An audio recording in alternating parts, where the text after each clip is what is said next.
जकर्याह अध्याय 1 से 14। अध्याय 1। परमेश्वर की ओर लौटने का आह्वान। एक दारा के राज्य के दूसरे वर्ष के 8वें महीने में जकर्याह भविष्यद्वक्ता के पास जो बेरेक्याह का पुत्र और इद्दो का पोता था, यहोवा का ये वचन पहुंचा। 2 यहोवा तुम लोगों के पुरखाओं से बहुत ही क्रोधित हुआ था। 3 इसलिए तू इन लोगों से कह, सेनाओं का यहोवा यूं कहता है, तुम मेरी ओर फिरो, सेनाओं के यहोवा की यही वाणी है, तब मैं तुम्हारी ओर फिरूंगा, सेनाओं के यहोवा का यही वचन है। 4 अपने पुरखाओं के समान न बनो, उनसे तो पूर्वकाल के भविष्यद्वक्ता ये पुकार पुकार कर कहते थे, सेनाओं का यहोवा यूं कहता है, अपने बुरे मार्गों से और अपने बुरे कामों से फिरो, परंतु उन्होंने न तो सुना और न मेरी ओर ध्यान दिया, यहोवा की यही वाणी है। 5 तुम्हारे पुरखा कहाँ रहे? भविष्यद्वक्ता क्या सदा जीवित रहते हैं? 6 परंतु मेरे वचन और मेरी आज्ञाएं जिनको मैंने अपने दास नबियों को दिया था, क्या वे तुम्हारे पुरखाओं पर पूरी न हुई? तब उन्होंने मन फिराया और कहा, सेनाओं के यहोवा ने हमारे चालचलन और कामों के अनुसार हमसे जैसा व्यवहार करने को कहा था, वैसा ही उसने हमको बदला दिया है। घोड़ों से संबंधित दर्शन। 7 दारा के दूसरे वर्ष के शबात नामक 11वें महीने के 24वें दिन को जकर्याह नबी के पास जो बेरेक्याह का पुत्र और इद्दो का पोता था, यहोवा का वचन यूं पहुंचा। 8 मैंने रात को स्वप्न में क्या देखा कि एक पुरुष लाल घोड़े पर चढ़ा हुआ उन मेंहदियों के बीच खड़ा है जो नीचे स्थान में है, और उसके पीछे लाल और भूरे और श्वेत घोड़े भी खड़े हैं। 9 तब मैंने कहा, हे मेरे प्रभु, ये कौन है? तब जो दूत मुझसे बातें करता था, उसने मुझसे कहा, मैं तुझे बताऊंगा कि ये कौन है। 10 फिर जो पुरुष मेंहदियों के बीच खड़ा था, उसने कहा, ये वे हैं जिनको यहोवा ने पृथ्वी पर सैर अर्थात घूमने के लिए भेजा है। 11 तब उन्होंने यहोवा के उस दूत से जो मेंहदियों के बीच खड़ा था, कहा, हमने पृथ्वी पर सैर किया है, और क्या देखा कि सारी पृथ्वी में शांति और चैन है। 12 तब यहोवा के दूत ने कहा, हे सेनाओं के यहोवा, तू जो यरूशलेम और यहूदा के नगरों पर 70 वर्ष से क्रोधित है, इसलिए तू उन पर कब तक दया न करेगा? 13 और यहोवा ने उत्तर में उस दूत से जो मुझसे बातें करता था, अच्छी अच्छी और शांति की बातें कही। 14 तब जो दूत मुझसे बातें करता था, उसने मुझसे कहा, तू पुकार कर कह कि सेनाओं का यहोवा यूं कहता है, मुझे यरूशलेम और सिय्योन के लिए बड़ी जलन हुई है। 15 जो जातियां सुख से रहती हैं, उनसे मैं क्रोधित हूँ, क्योंकि मैंने तो थोड़ा सा क्रोध किया था परंतु उन्होंने विपत्ति को बढ़ा दिया। 16 इस कारण यहोवा यूं कहता है, अब मैं दया करके यरूशलेम को लौट आया हूँ, मेरा भवन उसमें बनेगा, और यरूशलेम पर नापने की डोरी डाली जाएगी, सेनाओं के यहोवा की यही वाणी है। 17 फिर यह भी पुकार कर कह कि सेनाओं का यहोवा यूं कहता है, मेरे नगर फिर उत्तम वस्तुओं से भर जाएंगे, और यहोवा फिर सिय्योन को शांति देगा, और यरूशलेम को फिर अपना ठहराएगा। सीन से संबंधित दर्शन। 18 फिर मैंने जो आंखें उठाई, तो क्या देखा कि 4 सींग हैं। 19 तब जो दूत मुझसे बातें करता था, उससे मैंने पूछा, ये क्या है? उसने मुझसे कहा, ये वे ही सींग हैं, जिन्होंने यहूदा और इस्राएल और यरूशलेम को तितर बितर किया है। 20 फिर यहोवा ने मुझे 4 लोहार दिखाए। 21 तब मैंने पूछा, ये क्या करने को आए हैं? उसने कहा, ये वे ही सींग हैं, जिन्होंने यहूदा को ऐसा तितर बितर किया कि कोई सिर न उठा सका, परंतु ये लोग उन्हें भगाने के लिए और उन जातियों के सींगों को काट डालने के लिए आए हैं जिन्होंने यहूदा के देश को तितर बितर करने के लिए उनके विरुद्ध अपने अपने सींग उठाए थे। अध्याय 2। नापने की डोरी से संबंधित दर्शन। 1 फिर मैंने आंखें उठाई तो क्या देखा कि हाथ में नापने की डोरी लिए हुए एक पुरुष है। 2 तब मैंने उससे पूछा, तू कहाँ जाता है? उसने मुझसे कहा, यरूशलेम को नापने जाता हूँ कि देखूं उसकी चौड़ाई कितनी और लंबाई कितनी है। 3 तब मैंने क्या देखा कि जो दूत मुझसे बातें करता था वह चला गया, और दूसरा दूत उससे मिलने के लिए आकर 4 उससे कहता है, दौड़कर इस जवान से कह, यरूशलेम मनुष्यों और घरेलू पशुओं की बहुतायत के मारे शहरपनाह के बाहर बाहर भी बसेगी। 5 यहोवा की यह वाणी है कि मैं आप उसके चारों ओर आग की सी शहरपनाह ठहरूंगा, और उसके बीच में तेजों में होकर दिखाई दूंगा। बधुआई में गए लोगों का बुलाया जाना। 6 यहोवा की यह वाणी है, देखो, सुनो, उत्तर के देश में से भाग जाओ, क्योंकि मैंने तुमको आकाश की चारों वायुओं के समान तितर बितर किया है। 7 है बेबीलोन वाली जाति के संग रहने वाली, सिय्योन को बचकर निकल भाग। 8 क्योंकि सेनाओं का यहोवा यूं कहता है, उस तेज के प्रकट होने के बाद उसने मुझे उन जातियों के पास भेजा है जो तुम्हें लूटती थी, क्योंकि जो तुमको छूता है वह मेरी आंख की पुतली ही को छूता है। 9 देखो, मैं अपना हाथ उन पर उठाऊंगा, तब वे उन्हीं से लूटे जाएंगे जो उनके दास हुए थे। तब तुम जानोगे कि सेनाओं के यहोवा ने मुझे भेजा है। 10 है सिय्योन, ऊंचे स्वर से गा और आनंद कर, क्योंकि देख, मैं आकर तेरे बीच में निवास करूंगा, यहोवा की यही वाणी है। 11 उस समय बहुत सी जातियां यहोवा से मिल जाएंगी और मेरी प्रजा हो जाएंगी, और मैं तेरे बीच में वास करूंगा। 12 और तू जानेगी कि सेनाओं के यहोवा ने मुझे तेरे पास भेज दिया है। और यहोवा यहूदा को पवित्र देश में अपना भाग कर लेगा, और यरूशलेम को फिर अपना ठहराएगा। 13 हे सब प्राणियों, यहोवा के सामने चुप रहो, क्योंकि वह जागकर अपने पवित्र निवास स्थान से निकला है। अध्याय 3 महायाजक से संबंधित दर्शन। एक फिर उसने यहोशू महायाजक को यहोवा के दूत के सामने खड़ा हुआ मुझे दिखाया, और शैतान उसकी दाहिनी ओर उसका विरोध करने को खड़ा था। 2 तब यहोवा ने शैतान से कहा, हे शैतान, यहोवा तुझको घुड़के। यहोवा जो यरूशलेम को अपना लेता है, वही तुझे घुड़के। क्या यह आग से निकाली हुई लुकटी सी नहीं है? 3 उस समय यहोशू तो दूत के सामने मैला वस्त्र पहने हुए खड़ा था। 4 तब दूत ने उनसे जो सामने खड़े थे कहा, इसके ये मैले वस्त्र उतारो। फिर उसने उससे कहा, देख, मैंने तेरा अधर्म दूर किया है, और मैं तुझे सुंदर वस्त्र पहना देता हूँ। 5 तब मैंने कहा, इसके सिर पर एक शुद्ध पगड़ी रखी जाए। अतः उन्होंने उसके सिर पर याजक के योग्य शुद्ध पगड़ी रखी, और उसको वस्त्र पहनाए। उस समय यहोवा का दूत पास खड़ा रहा। 6 तब यहोवा के दूत ने यहोशू को चिताकर कहा, 7 सेनाओं का यहोवा तुझसे यूं कहता है, यदि तू मेरे मार्गों पर चले, और जो कुछ मैंने तुझे सौंप दिया है उसकी रक्षा करे, तो तू मेरे भवन का न्याय और मेरे आंगनों का रक्षक होगा, और मैं तुझको इनके बीच में आने जाने दूंगा जो पास खड़े हैं। 8 हे यहोशू महायाजक, तू सुन ले, और तेरे भाई बंधु जो तेरे सामने खड़े हैं वे भी सुने, क्योंकि वे मनुष्य शुभ शकुन हैं। सुनो, मैं अपने दास शाख को प्रकट करूंगा। 9 उस पत्थर को देख जिसे मैंने यहोशू के आगे रखा है, उस एक ही पत्थर के ऊपर 7 आंखें बनी हैं। सेनाओं के यहोवा की यह वाणी है, देख, मैं उस पत्थर पर खोद देता हूँ, और इस देश के अधर्म को एक ही दिन में दूर कर दूंगा। 10 उसी दिन तुम अपने अपने भाई बंधुओं को दाखलता और अंजीर के वृक्ष के नीचे आने के लिए बुलाओगे, सेनाओं के यहोवा की यही वाणी है। अध्याय 4 दीवट और जैतून वृक्षों से संबंधित दर्शन। एक फिर जो दूत मुझसे बातें करता था, उसने आकर मुझे ऐसा जगाया जैसा कोई नींद से जगाया जाए। 2 उसने मुझसे पूछा, तुझे क्या दिखाई पड़ता है? मैंने कहा, एक दीवट है, जो संपूर्ण सोने की है, और उसका कटोरा उसकी चोटी पर है, और उस पर उसके 7 दीपक हैं, जिनके ऊपर बत्ती के लिए 7-7 नालियां हैं। 3 दीवट के पास जैतून के 2 वृक्ष हैं, एक उस कटोरे की दाहिनी ओर और दूसरा उसकी बाईं ओर। 4 तब मैंने उस दूत से जो मुझसे बातें करता था पूछा, हे मेरे प्रभु, ये क्या है? 5 जो दूत मुझसे बातें करता था, उसने मुझको उत्तर दिया, क्या तू नहीं जानता कि ये क्या है? मैंने कहा, हे मेरे प्रभु, मैं नहीं जानता। 6 तब उसने मुझे उत्तर देकर कहा, जरुब्बाबेल के लिए यहोवा का ये वचन है, न तो बल से और न शक्ति से, परंतु मेरे आत्मा के द्वारा होगा, मुझ सेनाओं के यहोवा का यही वचन है। 7 हे बड़े पहाड़, तू क्या है? जरुब्बाबेल के सामने तू मैदान हो जाएगा, और वह चोटी का पत्थर यह पुकारते हुए आएगा, उस पर अनुग्रह हो, अनुग्रह। 8 फिर यहोवा का ये वचन मेरे पास पहुंचा, 9 जरुब्बाबेल ने अपने हाथों से इस भवन की नींव डाली है, और वही अपने हाथों से उसको तैयार भी करेगा। तब तू जानेगा कि सेनाओं के यहोवा ने मुझे तुम्हारे पास भेजा है। 10 क्योंकि किसने छोटी बातों का दिन तुच्छ जाना है?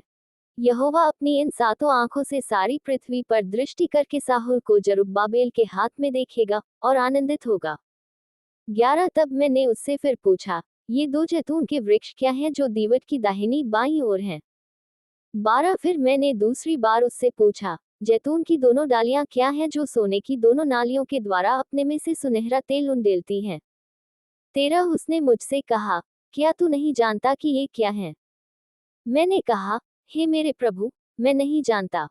14 तब उसने कहा, इनका अर्थ ताजे तेल से भरे हुए वे दो पुरुष हैं जो सारी पृथ्वी के परमेश्वर के पास हाजिर रहते हैं। अध्याय 5। उड़ते हुए पत्र से संबंधित दर्शन। एक मैंने फिर आंखें उठाई तो क्या देखा कि एक लिखा हुआ पत्र उड़ रहा है। दो दूत ने मुझसे पूछा, तुझे क्या दिखाई पड़ता है? मैंने कहा, मुझे एक लिखा हुआ पत्र उड़ता हुआ दिखाई पड़ता है, जिसकी लंबाई 20 हाथ और चौड़ाई 10 हाथ की है। 3 तब उसने मुझसे कहा, ये वह शाप है जो इस सारे देश पर पड़ने वाला है, क्योंकि जो कोई चोरी करता है वह उसकी एक ओर लिखे हुए के अनुसार मैल के समान निकाल दिया जाएगा, और जो कोई शपथ खाता है वह उसकी दूसरी ओर लिखे हुए के अनुसार मैल के समान निकाल दिया जाएगा। 4 सेनाओं के यहोवा की यही वाणी है, मैं उसको ऐसा चलाऊंगा कि वह चोर के घर में और मेरे नाम की झूठी शपथ खाने वाले के घर में घुसकर ठहरेगा, और उसको लकड़ी और पत्थरों समेत नष्ट कर देगा। एपा में बैठी स्त्री से संबंधित दर्शन।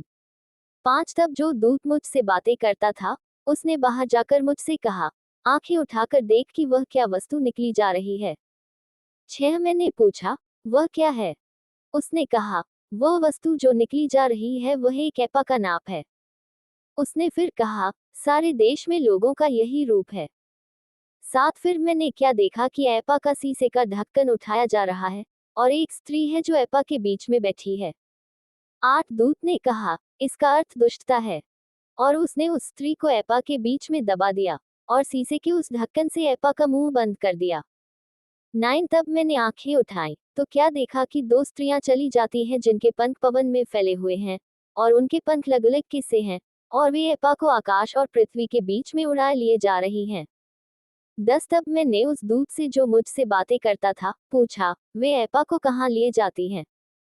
11 उसने कहा, शिनार देश में लिए जाती हैं कि वहां उसके लिए एक भवन बनाए, और जब वह तैयार किया जाए तब वह एपा वहां अपने ही पाय पर खड़ा किया जाएगा।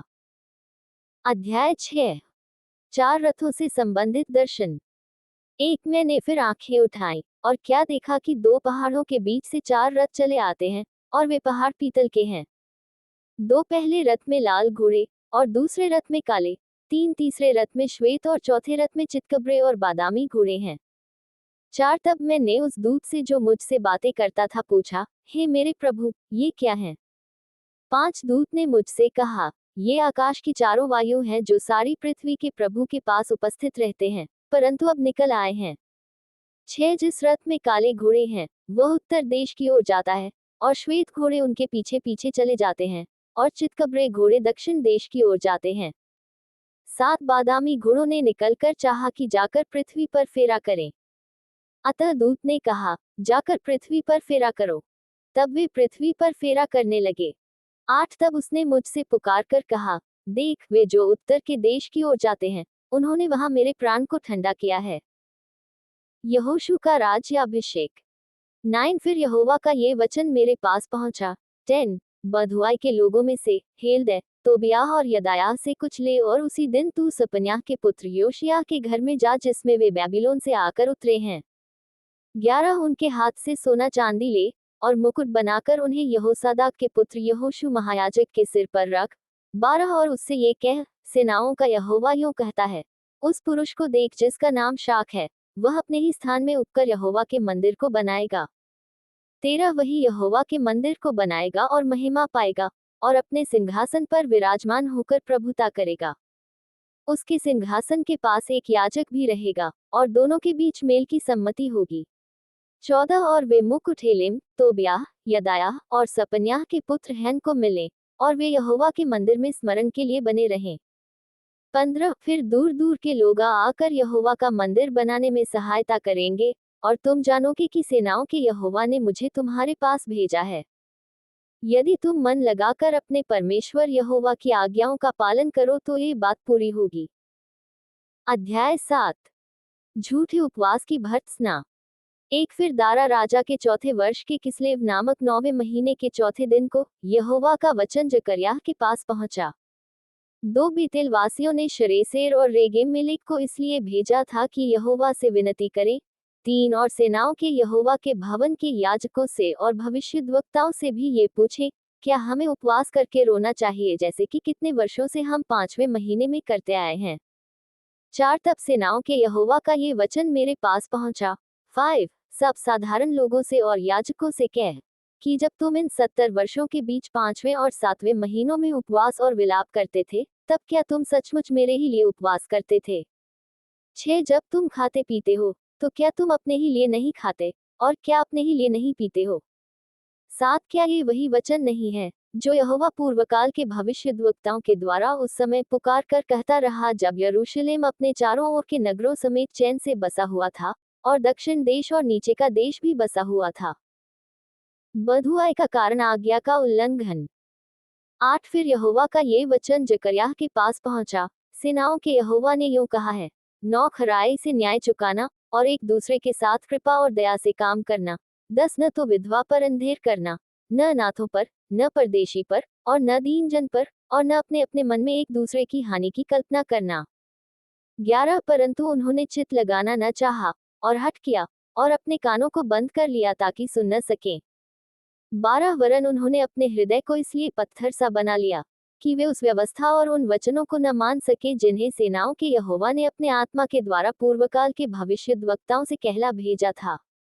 इस कारण सेनाओं के यहोवा की ओर से उन पर बड़ा क्रोध भड़का।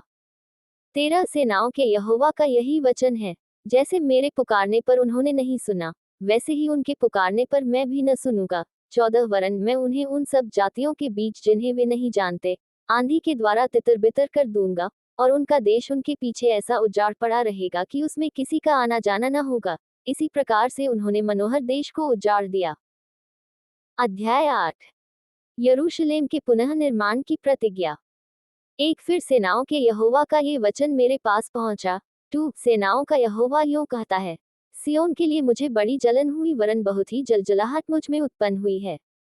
3 यहोवा यूं कहता है, मैं सियोन में लौट आया हूँ, और यरूशलेम के बीच में वास किए रहूंगा, और यरूशलेम सच्चाई का नगर कहलाएगा, और सेनाओं के यहोवा का पर्वत पवित्र पर्वत कहलाएगा।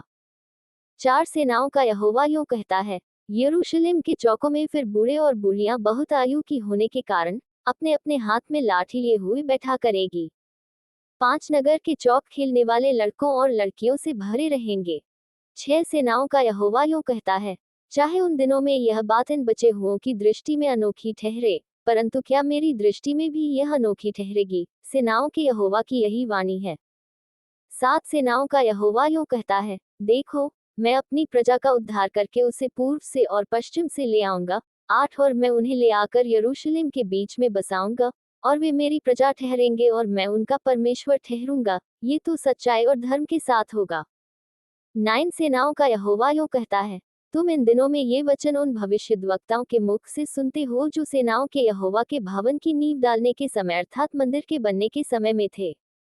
10 उन दिनों के पहले न तो मनुष्य की मजदूरी मिलती थी और न पशु का भाड़ा, वरन सताने वालों के कारण न तो आने वाले को चैन मिलता था और न जाने वाले को, क्योंकि मैं सब मनुष्यों से एक दूसरे पर चढ़ाई कराता था।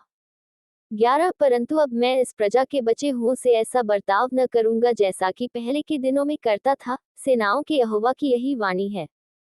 12 क्योंकि अब शांति के समय की उपज अर्थात दाखलता फला करेगी, पृथ्वी अपनी उपज उपजाया करेगी, और आकाश से ओस गिरा करेगी, क्योंकि मैं अपनी इस प्रजा के बचे हुओं को इन सब का अधिकारी कर दूंगा। 13 हे यहूदा के घराने और इस्राएल के घराने, जिस प्रकार तुम जाति जाति के बीच शाप के कारण थे उसी प्रकार मैं तुम्हारा उद्धार करूंगा, और तुम आशीष के कारण होगे। इसलिए तुम मत डरो, और न तुम्हारे हाथ ढीले पड़ने पाएं। 14 क्योंकि सेनाओं का यहोवा यूं कहता है, जिस प्रकार जब तुम्हारे पुरखा मुझे रिस दिलाते थे, तब मैंने उनकी हानि करने की ठान ली थी और फिर ना पछताया। 15 उसी प्रकार मैंने इन दिनों में यरूशलेम की और यहूदा के घराने की भलाई करने की ठान ली है, इसलिए तुम मत डरो।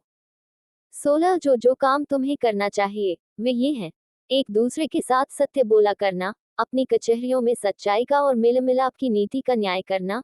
17 और अपने अपने मन में एक दूसरे की हानि की कल्पना न करना, और झूठी शपथ से प्रीति न रखना, क्योंकि इन सब कामों से मैं घृणा करता हूँ। यहोवा की यही वाणी है। 18 फिर सेनाओं के यहोवा का ये वचन मेरे पास पहुंचा।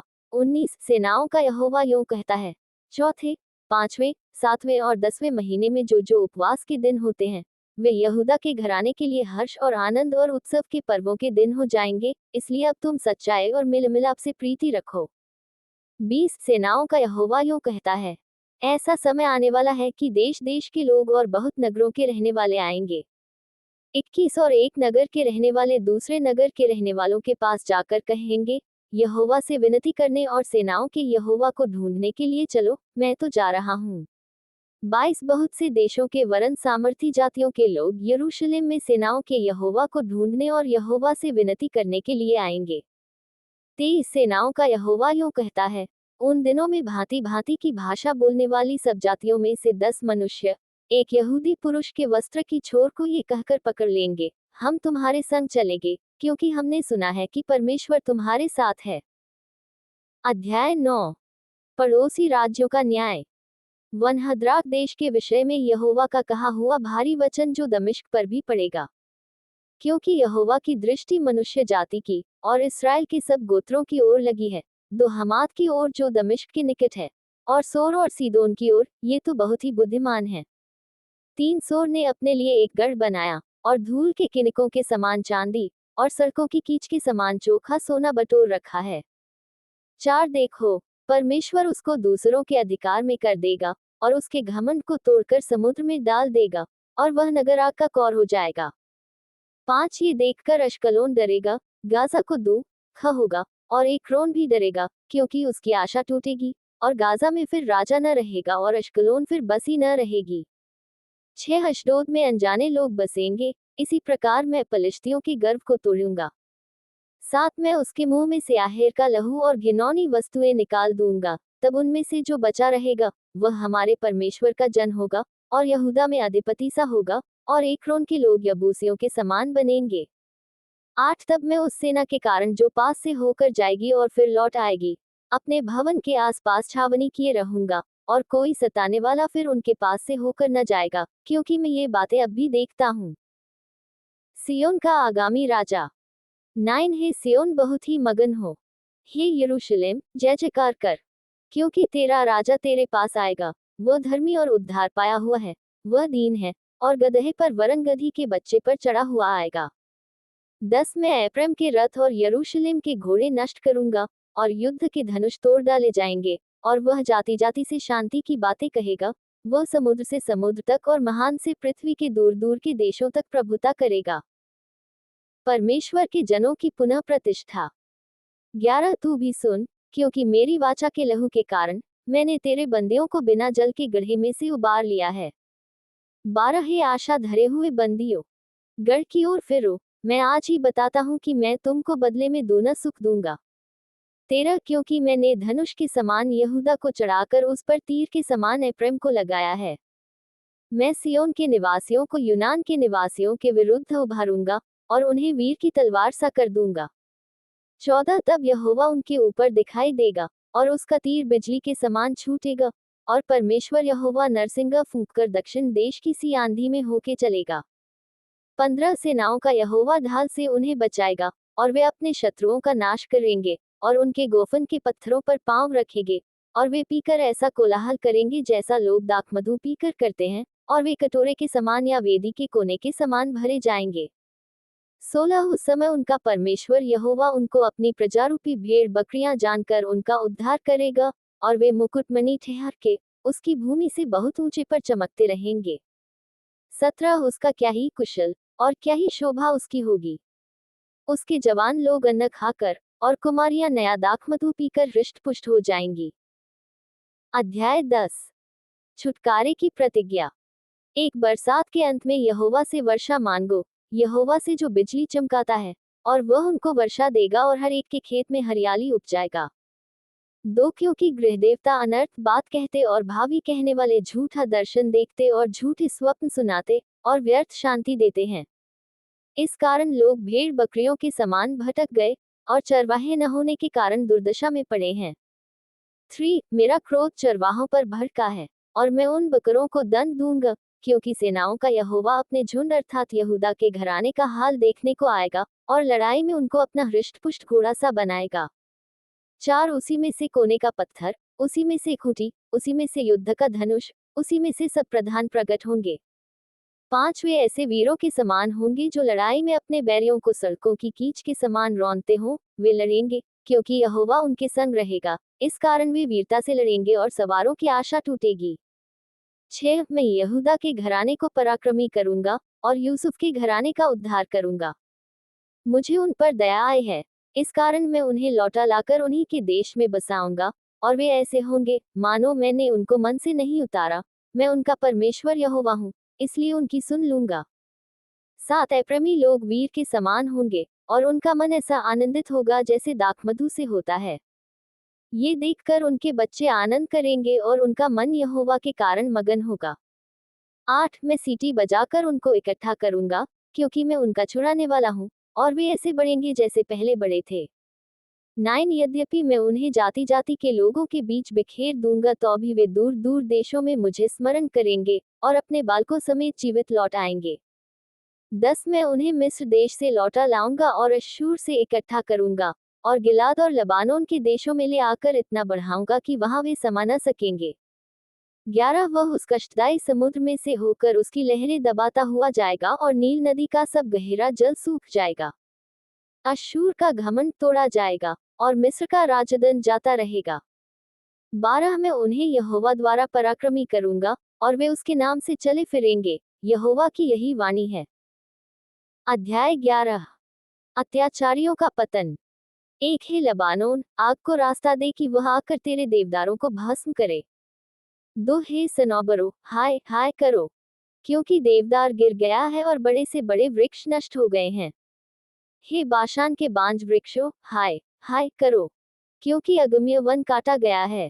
3 चरवाहों के हाहाकार का शब्द हो रहा है, क्योंकि उनका वैभव नष्ट हो गया है। जवान सिंहों का गर्जना सुनाई देता है, क्योंकि यरदन के किनारे का घना वन नष्ट किया गया है। 2 चरवाहे। 4 मेरे परमेश्वर यहोवा ने यह आज्ञा दी, घात होने वाली भेड़ बकरियों का चरवाहा हो जा। 5 उनके मोल लेने वाले उन्हें घात करने पर भी दोषी नहीं ठहरते, और उनके बेचने वाले कहते हैं, यहोवा धन्य है, हम धनी हो गए हैं, और उनके चरवाहे उन पर कुछ दया नहीं करते। 6 यहोवा की यह वाणी है, मैं इस देश के रहने वालों पर फिर दया न करूंगा। देखो, मैं मनुष्यों को एक दूसरे के हाथ में और उनके राजा के हाथ में पकड़वा दूंगा, और वे इस देश का नाश करेंगे, और मैं उसके रहने वालों को उनके वश से न छुड़ाऊंगा। 7 इसलिए मैं घात होने वाली भेड़ बकरियों को और विशेष करके उनमें से जो दीन थी उनको चराने लगा। और मैंने 2 लाठियां ली, एक का नाम मैंने अनुग्रह रखा और दूसरी का नाम एकता। इनको लिए हुए मैं उन भेड़ बकरियों को चराने लगा। 8 मैंने उनके तीनों चरवाहों को 1 महीने में नष्ट कर दिया, परंतु मैं उनके कारण अधीर था और वे मुझसे घृणा करती थी। 9 तब मैंने उनसे कहा, मैं तुमको न चराऊंगा। तुम में से जो मरे वह मरे, और जो नष्ट हो वह नष्ट हो, और जो बची रहे वे एक दूसरे का मांस खाएं। 10 और मैंने अपनी वह लाठी तोड़ डाली, जिसका नाम अनुग्रह था, कि जो वाचा मैंने सब जातियों के साथ बांधी थी उसे तोड़ूं। 11 वह उसी दिन तोड़ी गई, और इससे दीन भेड़ बकरियां जो मुझे ताकती थी, उन्होंने जान लिया कि यह यहोवा का वचन है। 12 तब मैंने उनसे कहा, यदि तुमको अच्छा लगे तो मेरी मजदूरी दो, और नहीं तो मत दो। तब उन्होंने मेरी मजदूरी में चांदी के 30 टुकड़े तौल दिए। 13 तब यहोवा ने मुझसे कहा, इन्हें कुम्हार के आगे फेंक दे, यह क्या ही भारी दाम है जो उन्होंने मेरा ठहराया है। तब मैंने चांदी के उन 30 टुकड़ों को लेकर यहोवा के घर में कुम्हार के आगे फेंक दिया। 14 तब मैंने अपनी दूसरी लाठी जिसका नाम एकता था, इसलिए तोड़ डाली कि मैं उस भाईचारे के नाते को तोड़ डालूं जो यहूदा और इस्राएल के बीच में है। 15 तब यहोवा ने मुझसे कहा, अब तू ऊँट चरवाहे के हथियार ले ले। 16 क्योंकि मैं इस देश में एक ऐसा चरवाहा ठहराऊंगा, जो खोई हुई को न ढूंढेगा, न तितर बितर को इकट्ठी करेगा, न घायलों को चंगा करेगा, न जो भली चंगी है उनका पालन पोषण करेगा, वरन मोटियों का मांस खाएगा और उनके खुरों को फाड़ डालेगा।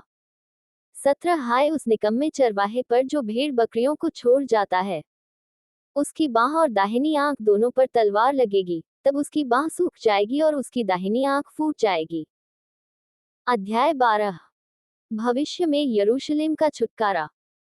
एक इस्राएल के विषय में यहोवा का कहा हुआ भारी वचन। यहोवा जो आकाश का तानने वाला, पृथ्वी की नींव डालने वाला और मनुष्य की आत्मा का रचने वाला है, उसकी यह वाणी है, देखो, मैं यरूशलेम को चारों ओर की सब जातियों के लिए लखड़ा देने के मद का कटोरा ठहरा दूंगा, और जब यरूशलेम घेर लिया जाएगा तब यहूदा की दशा भी ऐसी ही होगी।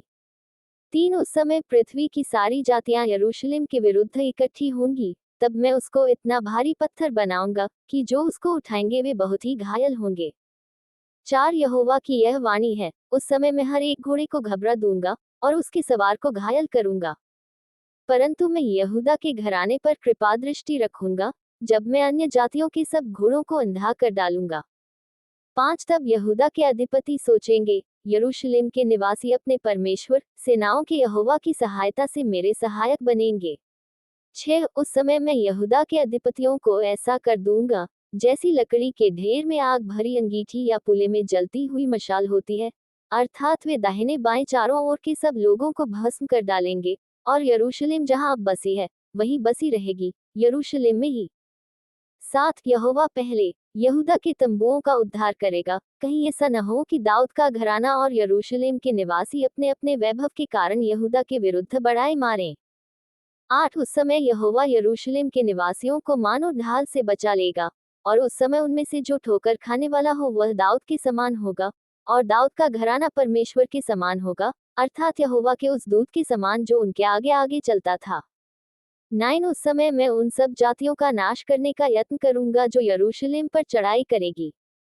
10 मैं दाऊद के घराने और यरूशलेम के निवासियों पर अपना अनुग्रह करने वाली और प्रार्थना सिखाने वाली आत्मा उंडेलूंगा, तब वे मुझे ताकेंगे, अर्थात जैसे उन्होंने बेधा है, और उसके लिए ऐसे रोएंगे जैसे एकलौते पुत्र के लिए रोते पीटते हैं, और ऐसा भारी शोक करेंगे जैसा पहलोए के लिए करते हैं।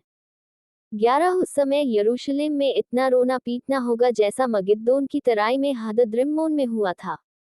12 सारे देश में विलाप होगा, हर एक परिवार में अलग अलग, अर्थात दाऊद के घराने का परिवार अलग और उनकी स्त्रियां अलग, नातान के घराने का परिवार अलग और उनकी स्त्रियां अलग, 13 लेवी के घराने का परिवार अलग और उनकी स्त्रियां अलग, शिमियों का परिवार अलग और उनकी स्त्रियां अलग, 14 और जितने परिवार रह गए हों, हर एक परिवार अलग अलग और उनकी स्त्रियां भी अलग अलग। अध्याय 13 वन उस समय दाऊद के घराने और यरूशलेम के निवासियों के लिए पाप और मलिनता धोने के निमित्त एक बहता हुआ सोता फूटेगा। 2 सेनाओं के यहोवा की यह वाणी है कि उस समय मैं इस देश में से मूर्तों के नाम मिटा डालूंगा और वे फिर स्मरण में न रहेंगी, और मैं भविष्यद्वक्ताओं और अशुद्ध आत्मा को इस देश में से निकाल दूंगा। 3 और यदि कोई फिर भविष्यद्वाणी करे, तो उसके माता पिता जिनसे वह उत्पन्न हुआ उससे कहेंगे, तू जीवित न बचेगा, क्योंकि तूने यहोवा के नाम से झूठ कहा है। इसलिए जब वह भविष्यद्वाणी करे, तब उसके माता पिता जिनसे वह उत्पन्न हुआ उसको भी डालेंगे। 4 उस समय हर एक भविष्यद्वक्ता भविष्यद्वाणी करते हुए अपने अपने दर्शन से लज्जित होंगे, और धोखा देने के लिए कंबल का वस्त्र न पहनेंगे। 5 परंतु वह कहेगा, मैं भविष्यद्वक्ता नहीं, किसान हूँ, क्योंकि लड़कपनी से मैं दूसरों का दास हूँ। 6 तब उससे ये पूछा जाएगा, तेरी छाती में ये घाव कैसे हुए? तब वह कहेगा, ये वे ही हैं जो मेरे प्रेमियों के घर में मुझे लगे हैं। प्रभु के चरवाहे को मार डालने की आज्ञा। 7 सेनाओं के यहोवा की यह वाणी है, हे तलवार, मेरे ठहराए हुए चरवाहे के विरुद्ध, अर्थात जो पुरुष मेरा स्वजाति है, उसके विरुद्ध चल। तू उस चरवाहे को काट, तब भेड़ बकरियां तितर बितर हो जाएंगी, और बच्चों पर मैं अपने हाथ बढ़ाऊंगा। 8 यहोवा की यह भी वाणी है कि इस देश के सारे निवासियों की 2/3 मार डाली जाएगी, और बची हुई तिहाई उसमें बनी रहेगी। 9 उस तिहाई को मैं आग में डालकर ऐसा निर्मल करूंगा, जैसा रूपा निर्मल किया जाता है, और ऐसा जांचूंगा जैसा सोना जांचा जाता है। वे मुझसे प्रार्थना किया करेंगे, और मैं उनकी सुनूंगा। मैं उनके विषय में कहूंगा, ये मेरी प्रजा है, और वे मेरे विषय में कहेंगे, यहोवा हमारा परमेश्वर है। अध्याय 14 यरूशलेम और अन्य जातियां। एक सुनो, यहोवा का एक ऐसा दिन आने वाला है जिसमें तेरा धन लूटकर तेरे बीच में बांट लिया जाएगा। 2 क्योंकि मैं सब जातियों को यरूशलेम से लड़ने के लिए इकट्ठा करूंगा, और वह नगर ले लिया जाएगा, और घर लूटे जाएंगे और स्त्रियां भ्रष्ट की जाएंगी। नगर के आधे लोग बधुआई में जाएंगे, परंतु प्रजा के शेष लोग नगर ही में रहने पाएंगे। 3 तब यहोवा निकलकर उन जातियों से ऐसा लड़ेगा जैसा वह संग्राम के दिन में लड़ा था।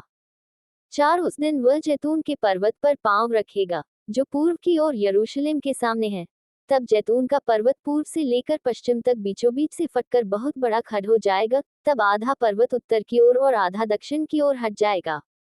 5 तब तुम मेरे बनाए हुए उस खड्ड से होकर भाग जाओगे, क्योंकि वह खड्ड असल तक पहुंचेगा, वरन तुम ऐसे भागोगे जैसे उस भूकंप के डर से भागे थे जो यहूदा के राजा उज्जियाह के दिनों में हुआ था।